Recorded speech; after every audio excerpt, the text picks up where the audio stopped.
Ceci est un livre audio autogénéré par Google. Les éditions Max Milo présentent Comprendre Rimbaud d'Alain Junion, illustré par Placide. Un essai pour ne pas mourir à 17 ans.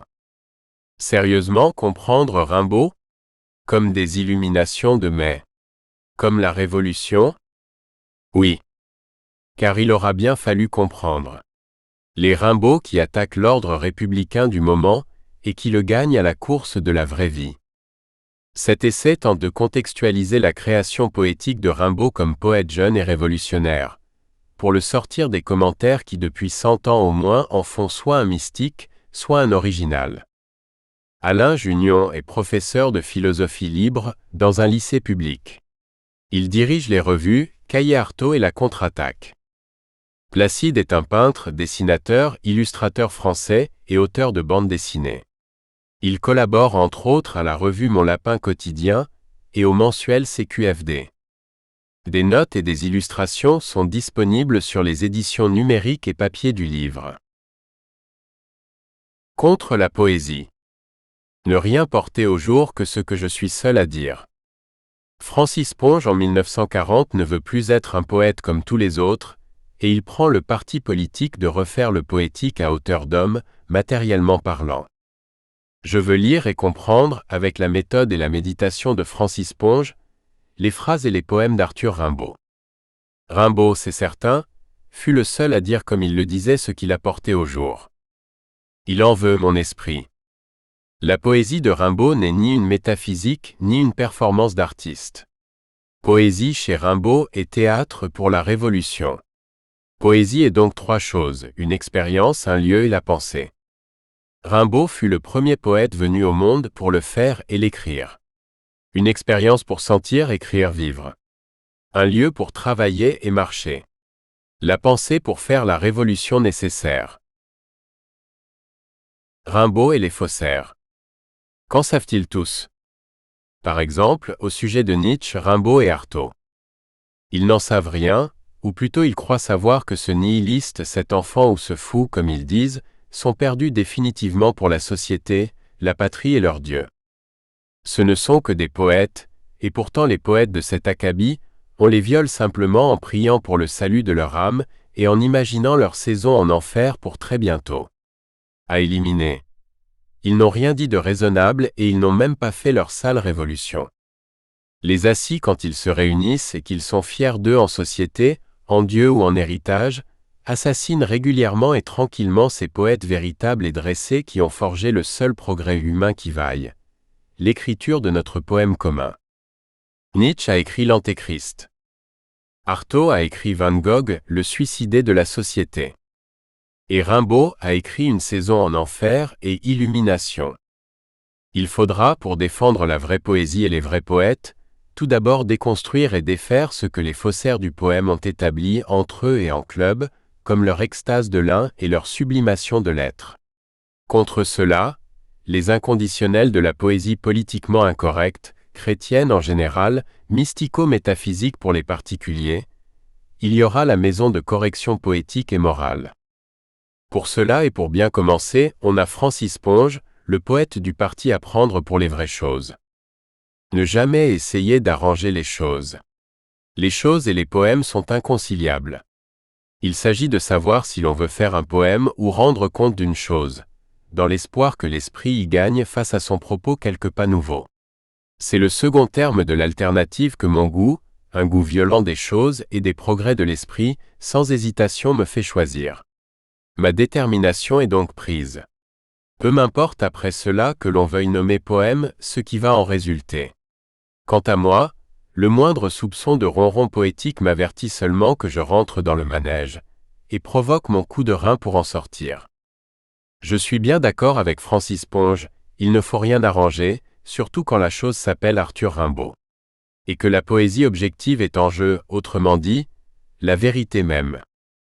C'est là qu'il faut bien dire les choses contre Yves Bonnefoy, 1923-2016, le poète français, auteur d'une œuvre considérable, poétique et littéraire, critique et esthétique, qui écrivait sur Rimbaud pour l'être et non pour le devenir. Et qui n'en savait rien. Rimbaud, à aucun moment, n'est ce qu'il est devenu entre 1869 et 1875. Yves Bonnefoy avait mal suivi la chose. Dans son recueil de textes sur Rimbaud, Notre besoin de Rimbaud, Yves Bonnefoy y va de son ronron critique et poétique au sujet du poète, sur une période s'étalant de 1961 à 2008. Livre sur la poésie somme toute illisible, à force d'apologie de la souffrance et de quête de l'être et de l'absolu. Livre aussi impossible quand il veut lever la contradiction entre l'espérance et la révolution, quand il veut résoudre l'âme et le corps de Rimbaud selon la formule usée d'une alchimie de l'être. Tout ce que Bonnefoy croit savoir sur Rimbaud relève plus de la crise personnelle et religieuse que de la philosophie de la vie et la poésie objective. Il y a dans la critique de Rimbaud par Yves Bonnefoy un sale christianisme cultivé et non assumé qui fait de la vie et de l'œuvre du poète des poètes une sorte de chrétien absolu et triste torturé par son âme chue, sa mère abandonnique et son Dieu caché et mauvais. Il y a encore en France, cela date de Paul Claudel, une lecture chrétienne et cavernicole des poèmes et des phrases écrits par Arthur Rimbaud. Il y a ce sale christianisme de poètes français qui refusent de se faire à l'idée que ce très jeune homme n'était pas chrétien, et que Dieu, le pape et les saints n'étaient pas sa tasse de sainteté. Heureusement, il y eut avant tout cela Jacques Rivière qui en 1915 écrivit un Rimbaud, le Rimbaud qui dit et sait qu'il n'a jamais été chrétien, ni enfant chrétien, ni jeune chrétien, ni adulte mort en Christ et selon la vieille mère et la jeune sœur. Ce Rimbaud a besoin de nous pour sortir des phrases d'Yves Bonnefoy ou de Paul Claudel, ici par exemple, où il y a des images pieuses qui brouillent la création de soi comme un autre. Et comprenant qu'il demeure ainsi, un des derniers peut-être, ouvert à ce qui offert une vraie expérience religieuse, il s'étonne logiquement d'être abandonné de Dieu. Le sang païen revient. Cette communion se fut faite non du feu, décidément incommunicable mais par compassion, de la misère même des hommes, reconnue par chacun et partagée. Sentiment certes chrétien, bien qu'appelé à lutter contre le malheur dont est cause le christianisme, elle aurait facilité la confiance en soi qu'il faut bien avoir pour les autres formes d'amour. Car disons-le, quel malheur, quel dommage, quelle horreur. Rimbaud n'a jamais réussi le christianisme pour lui, pour sa famille et pour sa vie. On parle bien ici de Rimbaud, du poème objectif, du dérèglement de tous les sens et du jeu qui est un autre et au travail horriblement. C'est plutôt une sorte d'Orphée mou qui fait le coucou et prend la place d'un Prométhée au combat et que l'on se met sous le boisseau, au cas où l'inspiration viendrait et au cas où l'absolu serait. J'ai découvert que chez tous les commentateurs, poètes ou critiques de métier, Rimbaud est soit un chrétien accompli, soit un chrétien repenti, que la seule question à son sujet et concernant son extase et sa vision c'est encore chrétien ou pas encore, être ou ne pas être catholique. En bref, je tombe des nues en prenant conscience que la littérature sur Rimbaud en fait un romantique et un français mystique. Si jamais il peut être vrai que Rimbaud soit un chercheur d'absolu, un fou de Dieu, alors autant dire que Nietzsche fut un Christ et Artaud un saint. Or Arthur Rimbaud, par son principe, est un enfant lumière et par sa pratique un anarchiste, homme en totalité. Son esprit ne veut ni Dieu ni maître, ni être ni un.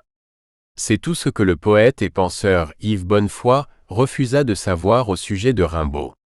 Il faut repartir à zéro, pour ne plus croire des choses métaphysiques à propos de la poésie. Comme par exemple, et pour en finir, croire cela au sujet de l'expérience poétique de Rimbaud, Yves Bonnefoy fait un commentaire littéraire et philosophique d'une saison en enfer de Rimbaud. Toujours chez Rimbaud, la morale chrétienne saura parler la dernière. Et c'est dans cette évidence qu'il doit désormais tenter de s'ouvrir sa voie. Je veux la liberté, dans le salut. Il est bon d'avoir bien compris au profond de soi cette contradiction essentielle, d'un Dieu qui ne sauverait qu'à travers la nécessité morale, et d'une nature qui ne permet pas de dégager l'être des intuitions de l'instinct. Rimbaud a pu désirer l'abrutissement, l'abjection, le crime. Un crime vite, que je tombe au néant de par la loi humaine, il ne pourra jamais participer de cette foi qu'est la mort. Le révolutionnaire désire modifier le donné naturel, psychologique ou social, l'améliorer, mais l'homme des croisades a voulu le transfigurer, et c'est lui, en dépit du premier espoir naïf emporté avec la Commune, le vrai parent de Rimbaud. Rimbaud, est-il incapable d'obéir à la vérité ? Quand il a achevé le tableau de sa condition métaphysique, faut-il que de plus médiocres fatalités, elles de nature psychologique, l'empêchent d'en demeurer l'incorruptible témoin? Et dire que je tiens la vérité, que je vois la justice. J'ai un jugement sain et arrêté, je suis prêt pour la perfection. C'est la religion du Sauveur qui lui a inculqué la notion d'un autre. Nous espérons que vous avez apprécié cet aperçu. Pour continuer à écouter ce livre audio sur Google Play Livres, utilisez le lien dans la description de la vidéo.